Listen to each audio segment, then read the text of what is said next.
Você já viu alguém dizer, olhando nos olhos de uma criança, "Fica aí, seu monstro"? Pense nisso por um segundo. Repita a frase na sua cabeça. Sinta o peso das palavras. Agora, imagine que após pronunciar essa sentença, a família segue viagem e deixa a criança amarrada à beira de uma estrada, com o vento cortando, o frio invadindo as roupas finas que não protegem e o silêncio da noite fazendo companhia. É essa imagem que abre a nossa história e que não pode passar sem resposta. A cena aconteceu numa estrada pouco movimentada, onde a luz dos postes era fraca e o mato engolia o acostamento. Um carro de cor discreta parou. As portas bateram num ritmo seco. Havia pressa nos gestos. Havia uma frieza que soava como decisão tomada há dias. No banco traseiro, de pé entre bolsas e caixas, um menino de olhos claros e traços suaves tremia. Ele tinha síndrome de Down. Havia a marca das amarras nos punhos, não sanguinolentas, mas firmes o suficiente para limitar os movimentos de uma criança de gesto genuíno e olhar curioso. Um dos que ficaram ali, virando-se para ir embora, esmagou as poucas esperanças com uma frase que ninguém deveria nunca ouvir de um parente. "Fica aí, seu monstro." A voz vinha abafada pelo vento, mas a intenção era clara. Aquela palavra foi lançada como se fosse uma conclusão administrativa, um atestado de inutilidade. Foi dita e deveria ser vista não como descrição, mas como acusação injusta. O narrador que acompanha essa história condena, sem hesitar, aquele ato e aquela fala. Porque no centro disso tudo havia um menino que merece respeito, dignidade e amor. Se você não suporta a injustiça, inscreva-se para ouvir mais histórias como essa. Eles partiram. O motor roncou. O carro desapareceu na escuridão, levando o que acreditavam ser um problema resolvido. O menino ficou ali, suado sob as luzes fracas, sentindo o peso da solidão e da confusão. Ninguém pensou em levá-lo para um abrigo, ninguém colocou um cobertor sobre os ombros dele. A decisão foi tomada como quem descarta um objeto. Mas havia alguém observando. Antes de avançarmos, precisamos voltar no tempo para entender como aquilo foi possível. Entender não é desculpar. Entender é mapear as escolhas que levaram ao absurdo. Porque por trás de um abandono assim, há uma história de relações que se desgastaram, de valores que mudaram quando a família trocou a simplicidade por outro tipo de vida. A família de Lucas, vamos chamá-lo de Lucas, nasceu numa vila onde poucos tinham 2 refeições garantidas por dia, e onde as janelas viviam empoeiradas de tanto vento. O pai, no começo, era conhecido por consertar qualquer coisa, bicicletas, portas, corações partidos. A mãe fazia pães e trazia cor à rua com o cheiro de forno. Lucas nasceu no meio dessa rotina, pequeno e com um sorriso que derretia noites de preocupação. Ele gostava de ouvir as vozes que vinham da rua, de imitar o canto das calçadas, de bater palminhas quando via o primeiro ônibus passar. As pessoas paravam para olhar e sorriam. Ele devolvia sorrisos sinceros. Com o tempo, a vida mudou. O pai encontrou, por acaso, uma oportunidade de emprego na cidade grande. A mãe aprendeu a atender um telefone com educada firmeza. A casa ganhou tinta e um pequeno jardim com trepadeiras. A ascensão foi real, mas silenciosa. Veio com ela uma espécie de pressão, a necessidade de apresentar uma imagem, de esconder o que poderia embaraçar. Lucas, com seu olhar franco e sua fala sincera, passou a ser visto pelos outros como algo que não cabia naquele novo cenário. Coisas pequenas começaram a acontecer. Convites que não vinham mais, fotos de família sem Lucas em quadros elegantes, comentários discretos que apontavam para um incômodo. Não se trata de dizer que todos na casa foram cruéis desde o começo. Em muitos momentos houve cuidado, mas o cuidado foi se tornando condicionado, como se o amor precisasse de justificativas externas, status, aprovação, retorno social. E quando a paciência escasseou, a decisão se tornou uma questão de conveniência. Quem olha de fora talvez pense, Como uma família permite que isso aconteça? A resposta, triste, é que o processo foi lento e camuflado por justificativas: vergonha, cansaço, desalento. Uma frieza que cresce sem ser notada, até que, num certo ponto, se torna natural. Lucas, porém, continuava sendo ele. Gostava de desenhar barcos, de ouvir as mesmas músicas numa ordem fixa, de segurar na mão de quem o chamasse pelo nome. Ele sabia que era amado em pequenos gestos, quando alguém colocava mais um pedaço de bolo no seu prato, quando a mãe ainda se lembrava de ajeitar um cabelo teimoso. Esses gestos, porém, tinham diminuído, e na noite do abandono confiaram que desaparecer seria a solução. A decisão foi tomada numa sala iluminada por uma luz branca e direta, onde as palavras soavam mais racionais do que humanas. A gente não tem condições, disse um, como se estivesse percebendo uma matemática sem rosto. Ele nos limita, disse outro com frieza. Houve olhares para o relógio, orçamentos calculados em silêncio, justificativas revestidas de pragmatismo. Ninguém falou de amor ali. Falar de amor exigia um tipo de coragem que eles não queriam ter. A viagem até o local escolhido teve o silêncio cortante que antecede uma mudança irreversível. Lucas olhou pela janela, notando as sombras que o carro deixava passar, tentando entender por que daquela vez o pai não o chamou para brincar como antes. Quando o carro parou, a porta se abriu e dedos firmes e não carinhosos o puxaram. As amarras foram presas com pressa, sem olhar nos olhos. A criança fez perguntas simples de quem confia. Onde estamos? Vou voltar com vocês? Ninguém respondeu. A resposta foi a amarra e a palavra cruel. A face que proferiu, fica aí, seu monstro, parecia acreditar ter resolvido algo. Era uma sentença que queria apagar a presença daquela vida. Mas, como toda narrativa humana, havia testemunhas. Não era um trecho de estrada completamente deserto.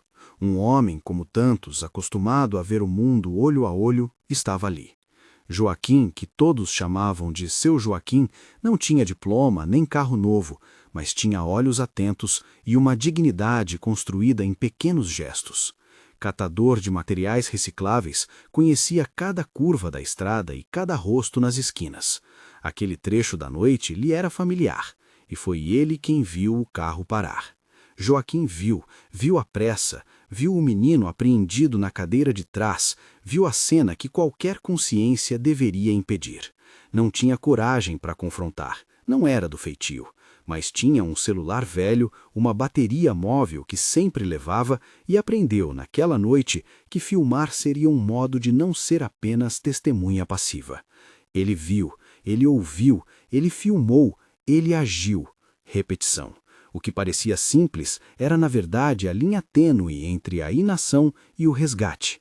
Ele filmou de longe, as mãos trêmulas por frio e por raiva contida, registrou o rosto do menino, os olhos que buscavam ajuda, o gesto que fechou o ciclo, a porta que bateu.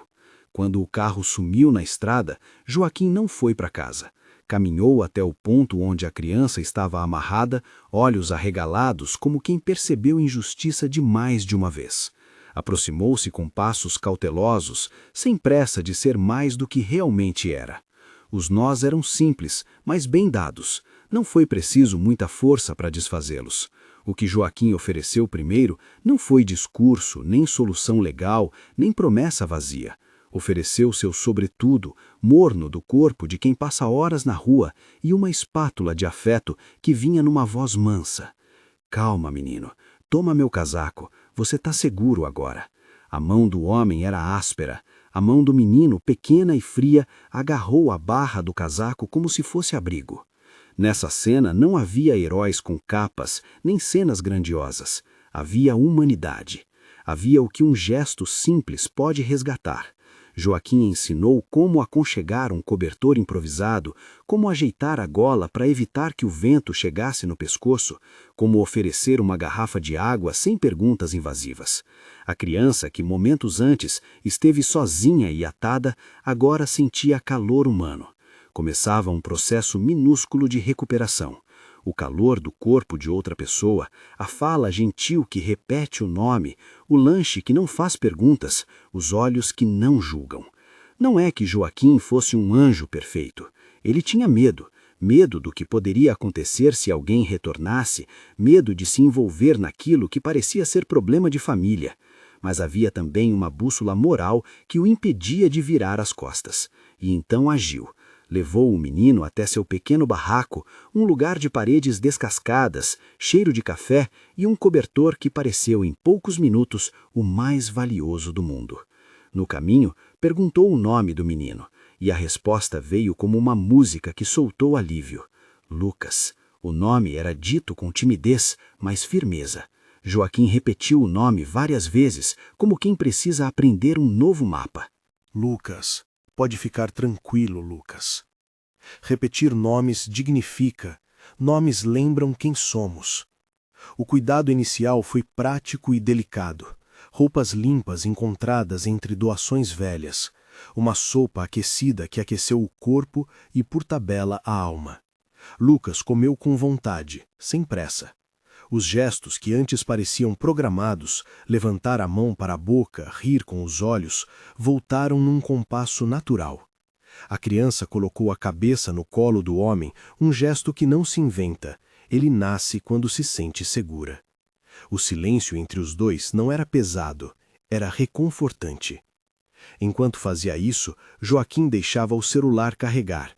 Revisitava as imagens que gravou no escuro, o carro que partiu, a cara do homem que proferiu a frase cruel, os olhos de Lucas que naquele instante pareceram chamar por justiça sem saber usá-la. O vídeo era prova, para quem quisesse ver. Era também uma faca de 2 gumes. Registrar implicava responsabilidade. Mostrar poderia gerar repercussão e talvez proteção, mas também poderia trazer retaliação, exposição, consequências que Joaquim não sabia gerir. Ele era um homem simples, acostumado a resolver pequenos problemas com grandes corações. Não tinha experiência com tribunais morais das redes. No barraco, enquanto ajeitava uma manta sobre os ombros do menino, veio a primeira pergunta prática. E agora? A vulnerabilidade estava ali, clara e presente. Lucas precisava de cuidados, mas também de alguém que assumisse a responsabilidade de procurar ajuda adequada. Joaquim pensou em levar o menino até um posto de saúde, em ligar para serviços de proteção, em procurar uma igreja que oferecesse abrigo. Pensou em tantas coisas que uma pessoa que viveu pouco em casa poderia considerar, mas sempre voltava ao mesmo ponto. Antes de qualquer solução institucional, havia uma urgência humana, imediata. Lucas precisava se sentir seguro, reconhecido, acolhido. Naquela mesma noite, ainda com o celular na mão e a gravação rodando como um documento silencioso, Joaquim bateu à porta do sobrinho, que morava a poucas casas. O sobrinho, Tiago, era um jovem que usava redes sociais com naturalidade, sabia como compartilhar uma história para que ela chegasse a quem precisava. Tiago recebeu a cena com a mesma mistura de indignação e medo. Viu o vídeo. A reação foi quase automática. A gente precisa mostrar isso, tio. Isso é crime. Ninguém pode simplesmente... Ele parou. As palavras se embaralharam na garganta. Mostrar significava abrir uma ferida pública. Não mostrar significava manter um menino amarrado na escuridão. Joaquim sabia que contar a história era um passo arriscado. Ele era pobre, era visto por muitos como alguém que não tinha voz. Mas por isso mesmo, entendera que às vezes a voz mais simples é a que mais causa impacto. Ele pensou em quantas vezes já vira injustiças e ficou calado. Depois de desistir de ficar em silêncio, decidiu que filmar era garantir que aquele momento, pelo menos, não se perdesse. Enquanto isso, Lucas dormiu o que a segurança permitiu. Dormiu o sono de quem se sente, pela primeira vez na noite, seguro de novo. Pelo menos por agora, alguém o havia abraçado com ternura. Os olhos do menino, quando abriam, buscavam o rosto do homem que o acalentara. E Joaquim cuidava, inquieto, com o pensamento rodando em círculos. Será que a família vai voltar? Será que eles vão tentar reclamar? Será que vão atacar? Será que a polícia viria? Em muitas dessas questões, a resposta só viria com o tempo. E o tempo, naquela madrugada, parecia comprido. O vento abanava as cortinas finas do barraco. Os minutos derramavam-se uns sobre os outros. Para Joaquim, cada minuto era uma pequena decisão. Alimentar a criança, dar água, vigiar a estrada, pensar no que seria o correto. O telefonema mais importante ainda não havia sido feito. Ele sentou-se na cadeira de madeira e olhou para a gravação pela 1000ª vez. As imagens tremiam, como se o próprio aparelho tivesse medo de registrar aquilo. A voz que chamou "Fica aí, seu monstro!" ecoava novamente na cabeça de Joaquim, e a raiva que aquele barulho despertava era grande. Mas ele era homem de ação prática, não se deixaria consumir pela ira. Pensou nas possibilidades: procurar um órgão, levar o menino a um posto, chamar uma igreja. Pensou também naquela arma poderosa que nos dias de hoje pode transformar silêncio em pressão: a divulgação pública. O vídeo em mãos podia alcançar repulsa, empatia, ajuda. Poderia também gerar ataques. Era uma balança que pesava vidas. O dia começou a clarear, e com a luz veio a necessidade de decisões concretas: buscar calor humano e proteção formal. Joaquim tomou 2 providências simples, mas decisivas. Lavou o rosto de Lucas com água morna, pôs uma roupa limpa que tinha guardada e no bolso colocou o celular com a gravação. Em seguida, caminhou até o ponto onde sabia que a prefeitura mobilizava um tipo de apoio social pela manhã. Não porque sabia ao certo como funcionava, mas porque entendeu que o menino precisava ser visto por instituições que cuidam. Ao descer a rua, encontrou uma vizinha que levava uma sacola de pão. A vizinha, Dona Rosa, reconheceu Joaquim e notou a expressão determinada no rosto do homem. Ela nem precisou perguntar. Quando soube, ofereceu sua ajuda. 2 vizinhos, 2 passos em direção ao mesmo objetivo: dar a Lucas uma chance de não voltar à estrada. O movimento comunitário nasceu assim: gente simples, gente com trabalho e pouco tempo, reunindo calor humano para cuidar de uma criança que o próprio lar havia desprezado. Mas havia também o medo de retaliação. A família que abandonou tinha conexões, e o boato já corria pela cidade. Havia quem sussurrasse que tudo aquilo era exagero, que a criança se perdera por alguma confusão. E havia aqueles que, ao verem o vídeo, sentiram o estômago revirar. A polarização começava a se formar nos limites da cidade, onde moral e interesse se encontravam. Enquanto Joaquim caminhava com Lucas no colo, ou melhor, Lucas caminhando com a mão firme do homem no seu braço, havia algo de poderoso naquele gesto simples. A vida de uma criança, fugindo do anonimato, voltava a palpitar no mundo. E cada passo parecia dizer: importa, a dignidade importa. Quando chegaram ao posto, encontraram portas entreabertas e um funcionário disposto a anotar a ocorrência. Mas ainda faltava um caminho prático, alguém que assumisse a situação do menino num plano mais longo, alguém que verificasse tutelas, acolhimentos, possibilidades de rede. Ninguém naquele posto prometeu mágicas. Prometeram verificar, escutar e orientar. Palavras contidas, mas essenciais. Do lado de fora, a cidade acordava. A história, por ora, contida entre as mãos enluvadas de Joaquim e o ambiente acolhedor do posto, aguardava um movimento maior. O vídeo existia, a prova estava registrada, e havia vozes prontas a falar. Mas qual seria o próximo passo? Divulgar, arriscar, abrir a história ao público, ou confiar nos canais institucionais, lentos mas formais, que demorariam a agir? Joaquim voltou ao barraco naquela manhã com a sensação de quem carregava responsabilidade na palma das mãos. Lucas, mais corado e mais tranquilo, ocupava um canto do cobertor. O homem sentou-se e observou o menino brincar com um pedaço de papel. Era um brinquedo frágil, mas Lucas o convertia em mundo. E naquele momento, sentado ali, Joaquim pensou numa frase que o acompanharia: não podemos deixar que o que aconteceu com ele passe em vão. Era um pensamento simples, era um chamado. Ele sabia que tinha opções limitadas, mas também uma escolha clara: permanecer com o vídeo guardado, esperando que as instituições resolvessem, ou tornar público, mobilizar a cidade, fazer barulho para que ninguém esquecesse. A escolha estava diante dele, como uma encruzilhada que não aparece muito na vida de quem anda sempre nas margens. Ficar na invisibilidade ou chamar a atenção para o que é injusto. Joaquim não era ingênuo, sabia que a exposição poderia gerar vitórias e dores. Mas a vista de Lucas olhando para ele com confiança dissolvia grande parte do medo. Enquanto ainda ponderava, ouviu uma buzina distante que parecia pertencer à mesma estrada onde o abandono aconteceu. O som trouxe a lembrança do carro que partira. Um arrepio percorreu o corpo do homem. Alguém poderia muito bem voltar à procura do menino. Era uma possibilidade concreta. Foi neste momento que ele fechou o celular com firmeza e se levantou para acionar as rotinas que uma cidade oferece. Protocolos breves, contatos com apoio social, uma chamada para alguém que pudesse orientar. O vídeo seria ali uma ferramenta, mas antes de publicá-lo, havia que identificar os passos que garantiriam a segurança imediata de Lucas.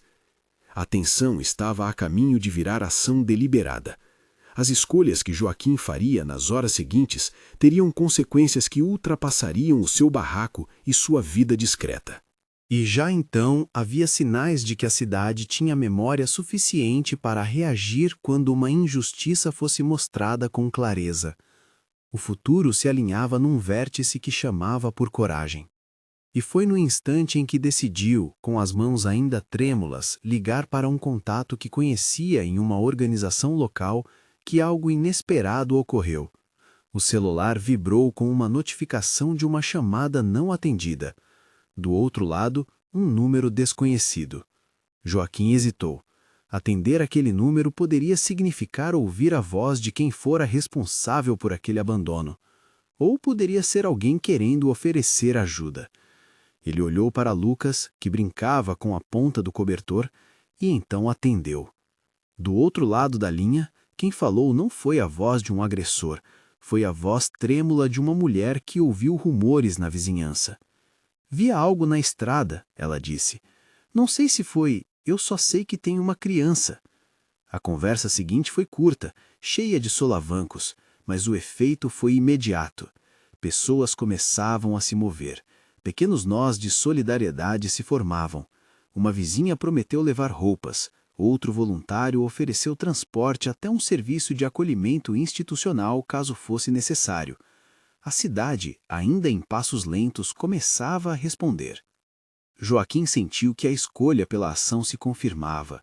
A gravação no celular deixava de ser apenas documento e começava a ser também instrumento de mudança. Havia, no entanto, um fio de dúvida. O que a família, aquela mesma que havia proferindo a frase que ainda persistia como punhal, faria quando soubesse que a história estava saindo da escuridão? Procurariam retomar o menino com palavras mansas, promessas, desculpas, ou iriam medir forças? Era uma das incógnitas que apenas o tempo diria. No entanto, naquele amanhecer, ninguém podia dizer que não havia, pelo menos, uma virada possível. Lucas, que naquela noite fora deixado no frio, agora estava limpo, alimentado e abraçado por gente que, mesmo sem muito, dava o que tinha. A restituição da dignidade começava no gesto, e o gesto, naquela manhã, era uma fagulha que poderia incendiar consciências. O que ocorreria na sequência ainda estava por se definir. Haveria repercussão? Haveria ódio? Haveria acolhimento?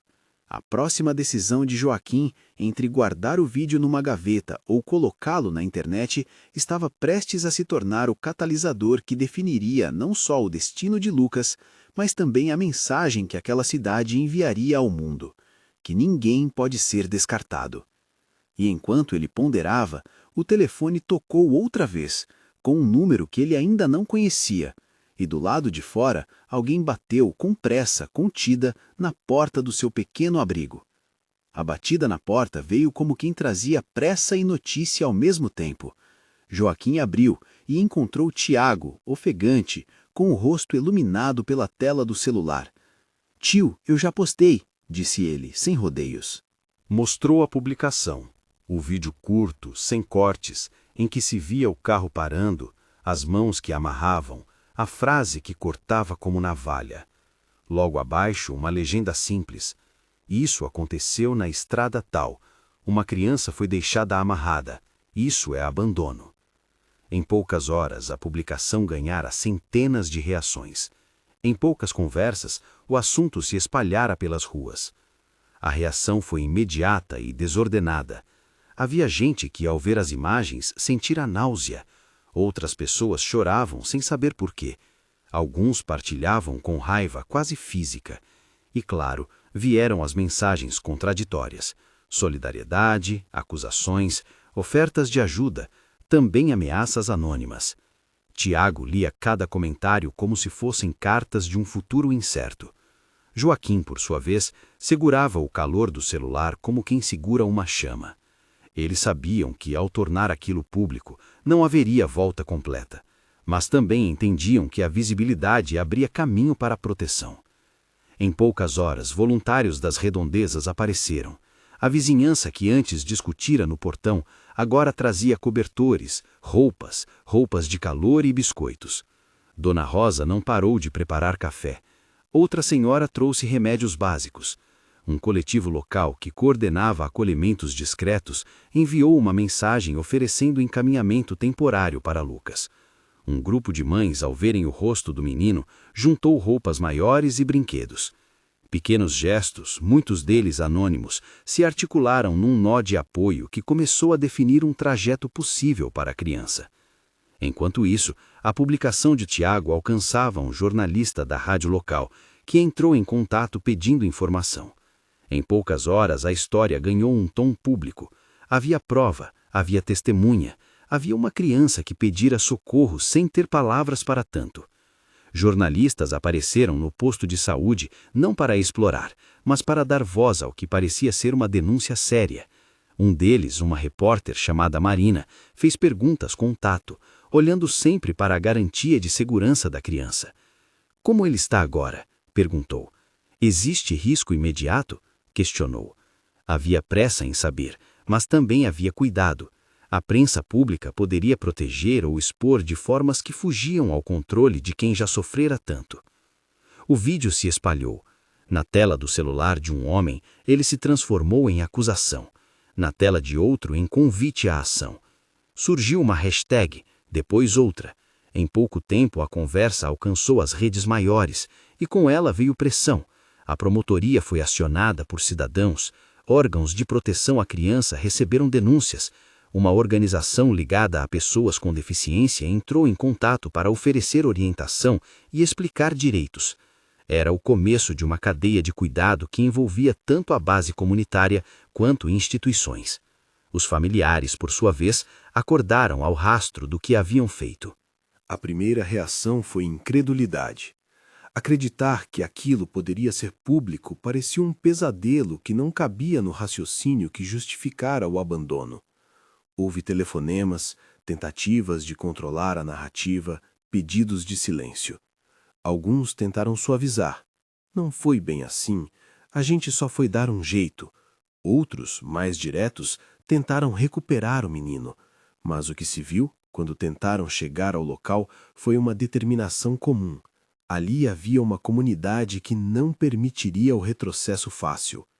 O que a família recebia de retorno não era apenas raiva, era a demanda por explicações, por responsabilização e por cuidado com a criança. A prefeitura, informada por cidadãos e pelo posto de saúde, acionou um serviço de proteção social que passou a acompanhar o caso. Em termos práticos, foram oferecidos abrigos provisórios, avaliações e orientações, sem promessa de solução instantânea. Era um fluxo de procedimentos que visava garantir segurança imediata e apontar caminhos possíveis para o futuro de Lucas. Em paralelo, um advogado voluntário, sensibilizado pela repercussão, ofereceu orientação jurídica gratuita para que a família não pudesse encobrir o fato com desculpas vazias. A palavra investigação começou a circular, com prudência. Havia relatos, havia vídeo. Autoridades disseram que apurariam os fatos. A repercussão trouxe também um espelho público para a família. Amigos, colegas de trabalho e conhecidos começaram a reagir. Alguns cortaram relações, outros buscaram entender, muitos reagiram com silêncio constrangido. Essa reação social teve efeitos reais na vida dos responsáveis. Namoros se desfizeram, oportunidades de trabalho passaram a ser vistas pela ótica do repúdio, as festas e convites cessaram. Nada disso foi apresentado como uma pena judicial, foi repercussão social, consequência natural de uma ação que violara a expectativa mínima de cuidado por uma criança. O que se viu foi que, além das medidas legais que pudessem vir, o desprezo público produzia uma penalidade própria. No meio desse turbilhão, havia algo que começou a marcar: a voz de Lucas. Não pela palavra formal, ele era criança e se comunicava como podia, mas pelo modo como buscava proteção no pequeno mundo que lhe era dado. Em abrigos e casas temporárias onde passou, profissionais iniciaram um acompanhamento sensível para que a recuperação emocional viesse acompanhada de rotina, de brincadeira e de presença. Psicológica e pedagogicamente, organizou-se uma rede, psicólogos voluntários, professores de uma escola de ensino especial, terapeutas ocupacionais que ofereciam atividades que respeitassem seu ritmo. Toda a ação foi pensada para não expor, mas para reconstruir. E nesse processo, um ponto ficou evidente. Lucas não precisava apenas de cuidados, precisava de laços. A sobrevivência não se mede só por roupa quente e sopa, mas pela construção de um mundo em que se repete diariamente: você importa, você pertence. Joaquim, que começara como salvador noturno, tornou-se uma peça central dessa rede afetiva. Sua presença era constante e, de certa forma, inesperada para ele mesmo. Era preciso traduzir o que fazia em cuidado organizado, em acompanhar consultas, em participar de reuniões. Ganhou respeito, ganhou confiança. Tornou-se, progressivamente, referência para aqueles que antes o viam apenas como um homem simples nas esquinas. Houve também tentativas de manipulação por parte de alguns membros da família. Alguns buscaram usar o sentimento de perdão que a sociedade muitas vezes oferece para apagar responsabilidades. Outros apareceram em emissoras de rádio tentando se justificar com argumentos que pareciam ensaiados. Em entrevistas públicas, alguns tentaram humanizar a cena com lágrimas e memórias, pedindo perdão. O público, porém, já não aceitava que palavras substituíssem atos. O debate passou a ser o que significa responsabilizar-se. Como a justiça social se dá diante de um ato de abandono? Havia espaço para reconciliação, sem dúvida, mas havia também uma necessidade clara de proteção e de que a criança não voltasse a conviver num ambiente que a pusesse em risco. A imprensa fez o seu trabalho de forma cuidadosa. Algumas reportagens focaram no caso, como exceção ou como sinal de um problema maior.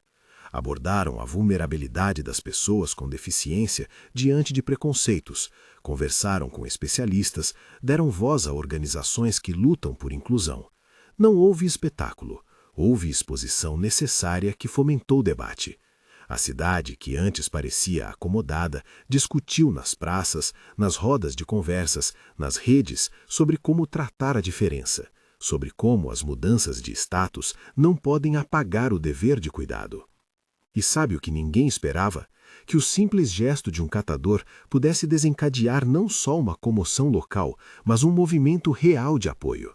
Organizações de outras cidades enviaram propostas de suporte, profissionais ofereceram atendimento voluntário, mães de outras regiões escreveram mensagens oferecendo abrigo temporário caso fosse preciso. Um grupo de advogados pro bono se organizou para acompanhar a questão de tutela e de eventual procedimento, sempre com o cuidado de preservar a privacidade da criança. Pessoas comuns fizeram doações sem procurar holofotes. Logo, Lucas deixou de ser um nome isolado, virou símbolo de algo que a comunidade se recusava a tolerar. As reações foram diversas, e nem todas fáceis. Surgiram também vozes que atacavam Joaquim, questionando suas motivações. Recebeu mensagens sugerindo que o vídeo havia sido editado, que ele apenas queria fama. Mas eram vozes isoladas. A maioria reconheceu nele um gesto simples, porém decisivo. Autoridades locais que estavam atentas reconheceram a importância da prova exibida no vídeo para a abertura de investigação. Reforçaram que haveria apuração dos fatos e que a prioridade era a segurança da criança. As palavras formais conviveram com o calor humano das doações. Dias se passaram. Havia reuniões, entrevistas, papéis para assinar, encaminhamentos. Lucas, no meio disso, vivia seu ritmo de criança. Queria brincar, queria biscoitos, queria repetir as mesmas músicas em loop. A rede à sua volta trabalhou para que ele recuperasse rotinas. Com o tempo, começou a frequentar um centro de convivência onde havia atividades adaptadas.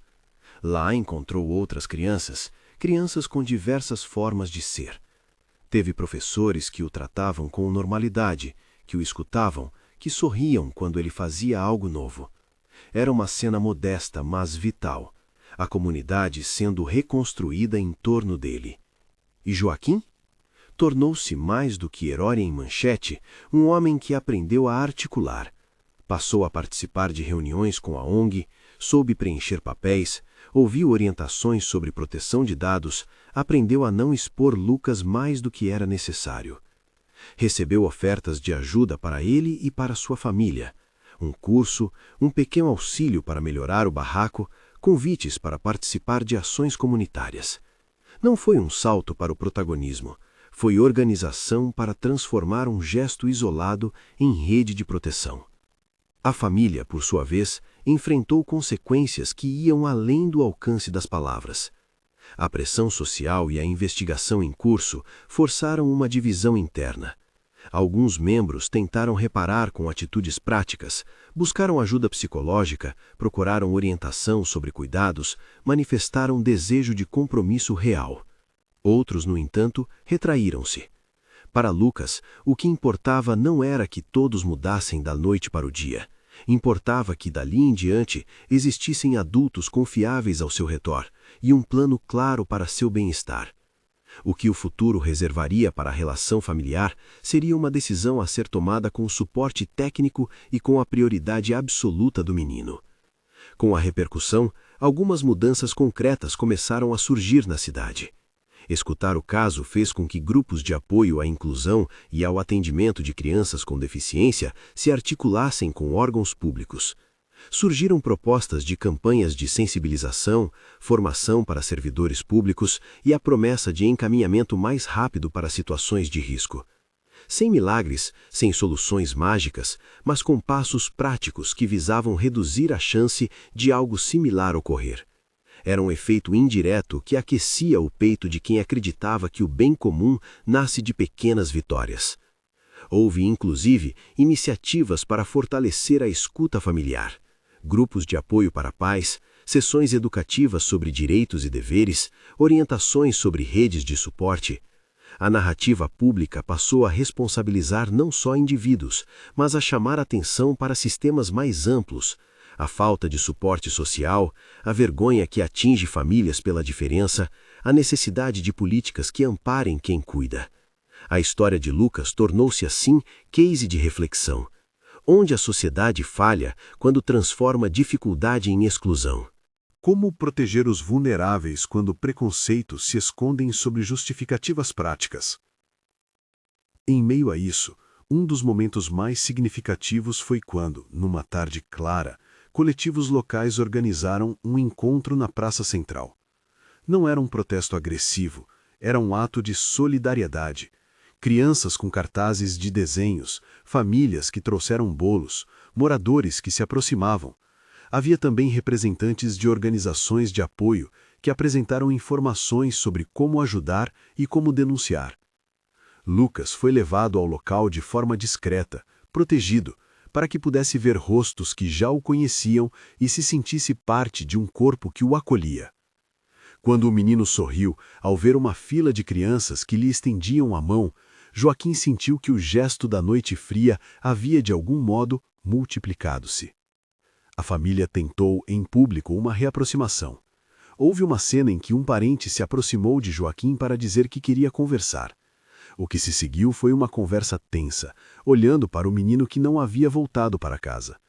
Houve pedido de desculpas, algumas palavras, lágrimas.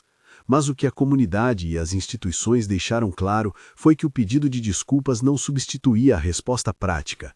Era preciso garantir que Lucas tivesse a proteção necessária e que o contexto que permitira o abandono fosse enfrentado. O perdão seria um caminho apenas se viesse acompanhado de compromisso.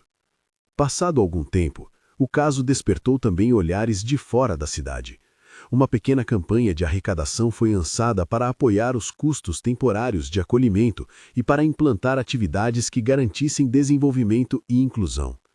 Pessoas que antes não sabiam do que se tratava passaram a acompanhar, a doar, a compartilhar.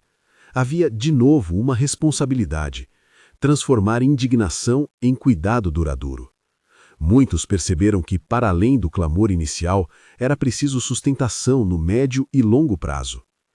O que então se transformou em desfecho prático? Lucas permaneceu sob cuidado de uma rede que incluía Joaquim, profissionais e uma equipe técnica que orientava o procedimento. A palavra tutela apareceu nas conversas, mas sempre com a ressalva: decisões sobre guarda, direitos e vínculos seriam tratadas com suporte técnico e com o foco no melhor interesse da criança. Havia a possibilidade de encaminhamentos formais, mas sempre com prioridade à proteção e ao respeito à identidade de Lucas. O que se consolidou naquele processo foi uma decisão prática. Ele não retornaria imediatamente ao ambiente que o abandonara. Precisava de tempo, de segurança, de rotina. Um capítulo à parte foi a repercussão nas instituições educacionais. A escola local, sensibilizada, montou um plano de acolhimento inclusivo para receber Lucas quando o momento fosse oportuno. Professores fizeram cursos rápidos, salas foram adaptadas e a comunidade escolar começou a ver a inclusão como algo cotidiano, não como exceção. O que antes poderia ter sido apenas promessa vazia, transformou-se em ações concretas que permitiriam a Lucas conviver com outras crianças, aprender, brincar e, sobretudo, ser visto como criança primeiro. Houve também momentos de tensão que exigiram prudência. Mensagens anônimas, a tentativa de alguns familiares de negar os fatos, eleição de opiniões nas redes que confundiam debate com ataque, tudo isso demandou que a rede de proteção mantivesse uma postura firme e técnica. Haviam vozes que pediam leniência, outras que pediam punição exemplificadora. A resposta pública, porém, foi por construir proteção em vez de alimentar espetáculos. E a investigação em curso, com a devida cautela, caminhou pelos seus trâmites, sem promessas fáceis. O que mais chamou a atenção, porém, foi a transformação de narrativas pessoais. Joaquim passou a ser convidado a falar em rodas comunitárias sobre coragem cívica, sobre como pequenas ações reverberam. Tiago, o jovem que postara o vídeo, recebeu mensagens de incentivo e também aprendizagens.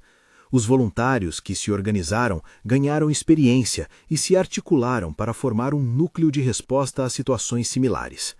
A cidade, que antes se conformara com omissões, começou a perceber que existe poder na denúncia e responsabilidade no acolhimento. Para Lucas, o tempo foi amaciar. Passou a ter consultas regulares, a frequentar terapias lúdicas, a participar de oficinas que o ajudavam a expressar-se. Não foi um caminho de linhas retas, mas de passos. A sua alegria começou a voltar. Eram coisas simples. Ele voltou a cantar as mesmas músicas com afinco, a brincar de empilhar blocos, a pedir biscoitos com jeitinho. A rotina virou um instrumento de cura. E conforme a rotina se firmava, a cidade começou a esquecer pouco a sua imagem de abandono, substituindo-a pela imagem de um menino que ria, que tinha amigos, que aprendeu a confiar novamente. Houve, no meio desse processo, uma ação simbólica que reuniu muitas pessoas. Um mural pintado na praça, com as cores que crianças escolheram, fez menção à inclusão. Lucas, num gesto que emocionou, pintou uma pequena porção com a mão guiada por um voluntário. A imagem virou o símbolo do que acontecera. O abandono não apagara a possibilidade de uma cidade que se refaz. A pintura não apagara a violência sofrida, mas lembrava que havia espaço para reconstruir. E o que ocorreu com a fala cruel, "Fica aí, seu monstro", nunca deixou de ser lembrada como aquilo que não se pode aceitar. Foi citada em discursos de pessoas que pediam mudança, foi condenada por especialistas que falaram sobre violência simbólica contra pessoas com deficiência. A frase serviu como exemplo do que as palavras podem destruir quando usadas para desumanizar. Por outro lado, a resposta coletiva mostrou que palavras de repúdio podem, quando unidas a ações, produzir reparação. No desfecho que se desenhou, não houve retaliação privada. Não houve justiça feita por mãos fora da lei.